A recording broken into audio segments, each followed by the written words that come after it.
Hello friends, my name is Vijay Pal Singh and you are welcome to your own YouTube channel Global Learning Platform।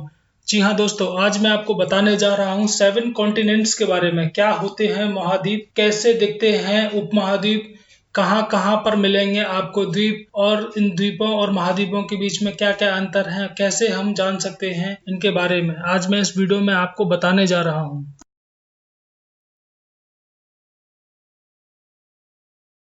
सबसे पहले मैं आपको बता देता हूँ क्या होता है कॉन्टिनेंट और सब कॉन्टिनेंट। जैसा कि आप लोगों को पता है, हमारी जो पृथ्वी है, हमारी जो अर्थ है, उस पर 71% पानी है, यानी कि वो 71% पार्ट जो है वो पानी से घिरा हुआ है, हमारे ओशंस हैं। 29% की अगर मैं बात करूं, वो जमीनी क्षेत्र है या फिर हमारा जो लैंड मासेस एरिया है, उसी पर बसे हुए हैं हमारे कॉन्टिनेंट्स, सब कॉन्टिनेंट्स और हमारे द्वीप यानी कि आइलैंड। अगर मैं आपसे कॉन्टिनेंट्स के बारे में बात करूं, तो कॉन्टिनेंट्स एक बड़ा क्षेत्र होता है, कई सारे कंट्रीज को मिलाकर बनाया जाता है।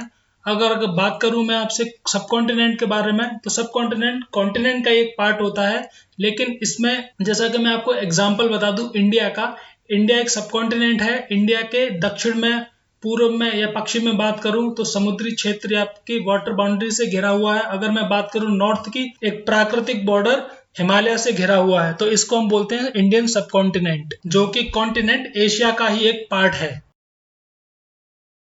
अगर मैं आपसे बात करूं आइलैंड और पेनिनसुला के बीच में, तो मैं आपको बता दूं आइलैंड जो है वो छोटे छोटे होते हैं, जो कि समंदर के बीच में पाए जाते हैं। ऐसे कई सारे कंट्रीज हैं जो आइलैंड पर बसे हुए हैं, for example Sri Lanka, Madagascar, Maldives and Mauritius.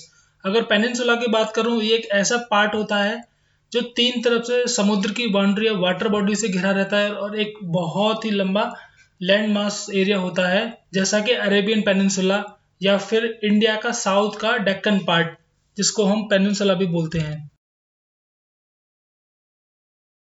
अगर मैं आपको मैप के थ्रू समझाऊं तो वो 7 कॉन्टिनेंट्स कौन से हैं?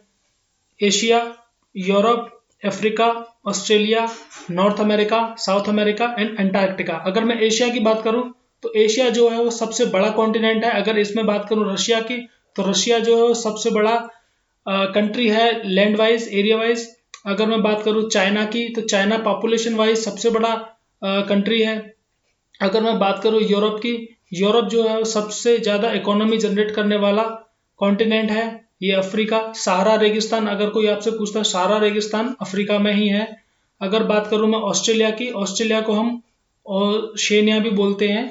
और ये अंटार्कटिका, अंटार्कटिका की मैं बात करूं आपसे, अंटार्कटिका जो है यहाँ पर जीवन नामात्र के लिए है। यहाँ पर टेम्परेचर हमेशा माइनस में बना रहता है। यहाँ पे अगर आपको देखने को मिलेगा तो या तो साइंटिस्ट होंगे या फिर आपको डॉक्टर्स देखने को मिलेंगे। जैसा कि मैंने आपको बताया था, क्या होते हैं द्वीप या फिर आइलैंड। ये आइलैंड कंट्री मेडागास्कर आप देख रहे हैं, ये देख रहे हैं आप यहाँ पर श्रीलंका, ये कई सारे आइलैंड कंट्रीज हैं यहाँ पर। ये सब कॉन्टिनेंट की अगर मैं बात करूं, तो इंडियन सब कॉन्टिनेंट जैसे मैंने आपको बताया था, तीन तरफ से पानी से घिरा हुआ है, एक तरफ से ये हिमालय से घिरा हुआ है। अगर मैं पेनिनसुला की बात करूं, तो ये अरेबियन पेनिनसुला, यहाँ पर कई सारे कंट्रीज आते हैं, तीन तरफ से पानी से घिरा हुआ है और एक बड़ा लैंड एरिया है। जैसा कि मैंने आपको बताया, 7 बड़े कॉन्टिनेंट्स हैं, जिसमें Africa, Asia, north America, south America, Europe, Antarctica और ऑस्ट्रेलिया है। ऑस्ट्रेलिया को हम ओशिनिया के नाम से भी जानते हैं। लेकिन अभी एक ऑब्जर्वेशन आई है जिसको हम एट्थ कॉन्टिनेंट भी बोलते हैं। ये एट्थ कॉन्टिनेंट कहाँ पर मिला है, ये मैं आपको समझाऊंगा। इसको जीलैंडिया बोलते हैं। ये कहाँ पर स्थित है, इसको मैं अभी आपको नेक्स्ट स्लाइड में समझाऊंगा।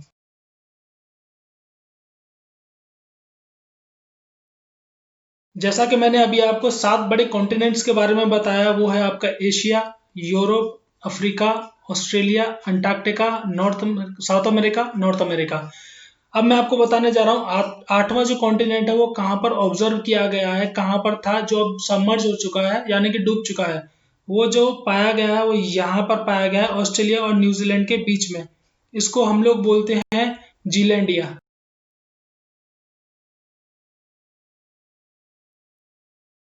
अब मैं आपको कुछ इंपॉर्टेंट फैक्ट्स हैं इन 7 कॉन्टिनेंट्स के बारे में, वो आपको बता देता हूँ। जैसा कि मैंने आपको बताया, एशिया वर्ल्ड का सबसे बड़ा कॉन्टिनेंट है। 30% जो वर्ल्ड की लैंड है वो एशिया ही ओन करता है। 60% of population of the world Asia में ही है। माउंट एवरेस्ट की बात करें, जो वर्ल्ड का सबसे ऊंचा माउंटेन है, वो नेपाल एशिया में ही है। ठीक है। अगर हम बात करें अफ्रीका की, अफ्रीका सेकंड लार्जेस्ट कॉन्टिनेंट है वर्ल्ड का। अगर सबसे लंबी नदी वर्ल्ड की हम बात करें, नील नदी, वो अफ्रीका में ही है।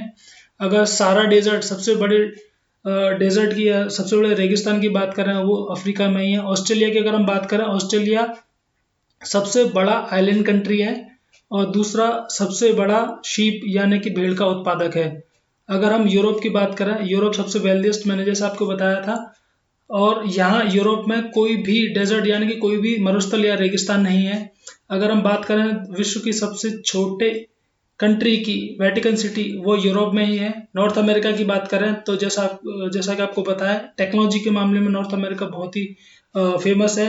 गूगल, फेसबुक, एप्पल जैसी महत्वपूर्ण कंपनियां नॉर्थ अमेरिका को ही बिलोंग करती हैं। साउथ अमेरिका की अगर बात करें हम, वल्केनोज, माउंट कलिमंजारो, कॉफी और एनाकोंडा के लिए प्रसिद्ध है। अगर हम बात करें अंटार्कटिका की, जैसे मैंने आपको बताया, यहाँ पे माइनस में ही टेम्परेचर रहता है और दुनिया का साउथ पोल इसी को ही बोला जाता है, यानी कि अर्थ का साउथ पोल अंटार्कटिका में ही है। आई होप आपको ये वीडियो बहुत पसंद आया होगा। मैं आशा करता हूँ कि ऐसे ही वीडियो आपके लिए और भी लेकर आऊँ। तब तक के लिए जय हिंद।